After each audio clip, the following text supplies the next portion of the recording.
मज़ेदार और नए नए लतीफ़े।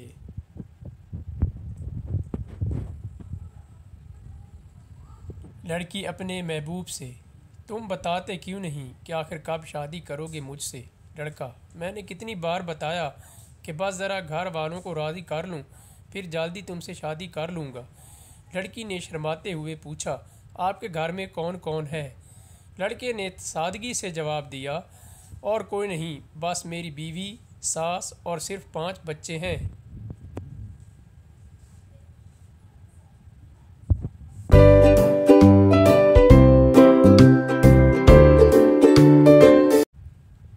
एक साहब माहिर नफ्सियात के क्लिनिक में दाखिल हुए।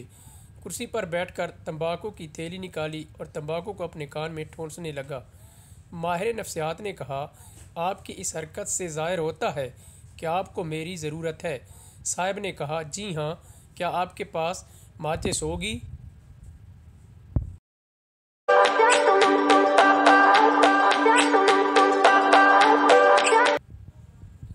एक लड़का लड़की के सामने उसके बाप की बुराई करने लगा तो लड़की नाराज़गी से कहने लगी, तुम्हारी ये जुर्रत कि तुम मेरे डैड को फजूल और बेहुदा इंसान कह रहे हो। लड़के ने बेबसी से हाथ मलते हुए कहा, तो और क्या कहूँ। मैं जब उनसे तुम्हारा रिश्ता मांगने गया और मैंने कहा कि मैं तुम्हारे बगैर ज़िंदा नहीं रह सकता, तो वो कहने लगे, कोई बात नहीं, तदफीन के अखराजात मैं बर्दाश्त कर लूँगा।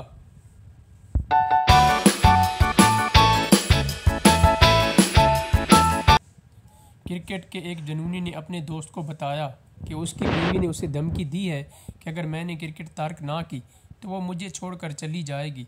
दोस्त ने अफसोस करते हुए कहा, यह तो वाकई बहुत बुरा होगा। क्रिकेट के शायक ने अफसरदगी से कहा, तुम ठीक कहते हो, मैं इस कमी को शिद्दत से महसूस करूँगा।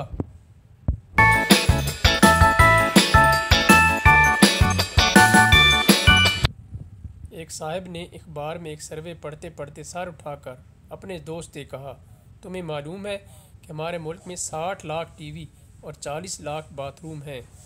दोस्त ने कहा, अच्छा, लेकिन इससे क्या साबित होता है। उन साहब ने सर खुजाते हुए तशवीश से जवाब दिया कि यही कि 20 लाख अफराद नहाए बगैर टीवी देख रहे हैं।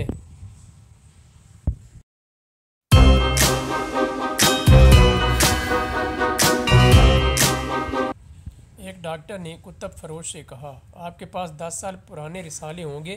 दुकानदार ने कहा, जी हाँ, मिल जाएंगे। क्या आपको किसी खास मजमून की तलाश है।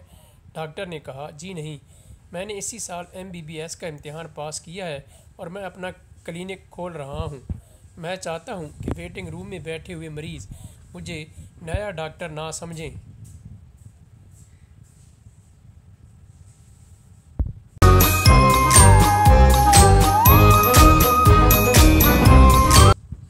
मरीज़ डॉक्टर से, डॉक्टर साहब, मैं बहुत परेशान हूँ। रात को मैंने ख्वाब में 50 लड़कियों को देखा। मैं उनके दरमियान घिरा हुआ था। डॉक्टर ने हैरत से सवाल किया, तो इसमें परेशानी की क्या बात है। मरीज़ ने परेशानी से डॉक्टर की तरफ देखते हुए कहा, डॉक्टर साहब, मैंने ख्वाब में देखा कि मैं भी एक लड़की ही हूँ।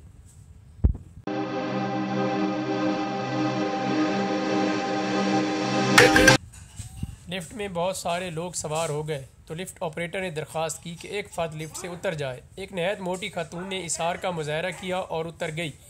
लिफ्ट ऑपरेटर ने बटन दबाया और लिफ्ट रवाना हो गई। लिफ्ट के वापस आने का इंतज़ार करने वाले लोगों की नज़रें अपने ऊपर महसूस करके खातून ने कदरे झिझक कर कहा, मेरा वज़न इतना ज़्यादा नहीं है कि लिफ्ट मेरी वजह से रुक गई थी। दरअसल आज मेरे जहन पर बहुत ज़्यादा बोझ है।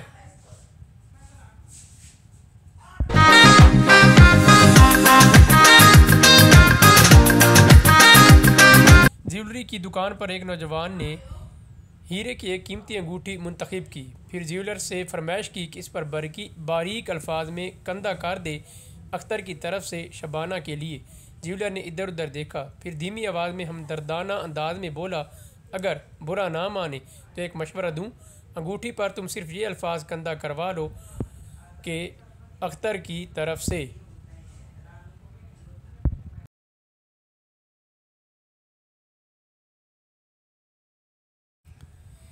चंदा मांगने वाले अफराद एक कंजूस के पास पहुँचे और उससे कहा, हम गांव वालों के लिए एक तालाब बनाना चाहते हैं, उसके लिए आपकी ताउन की ज़रूरत है। कंजूस ने कहा, हाँ हाँ, तालाब की वाकई बहुत ज़रूरत है। फिर उसने अपने बेटे को आवाज़ देकर कहा, बेटा, इन लोगों को तालाब के लिए 2 बाल्टी पानी की दे दो।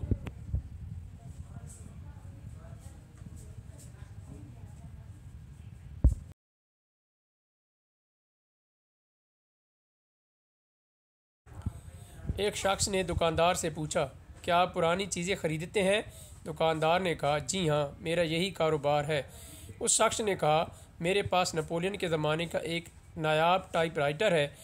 दुकानदार ने हैरत से कहा, लेकिन नेपोलियन के ज़माने में तो टाइपराइटर ईजाद ही नहीं हुआ था। इस शख्स ने जवाब दिया, इसलिए तो वो नायाब है।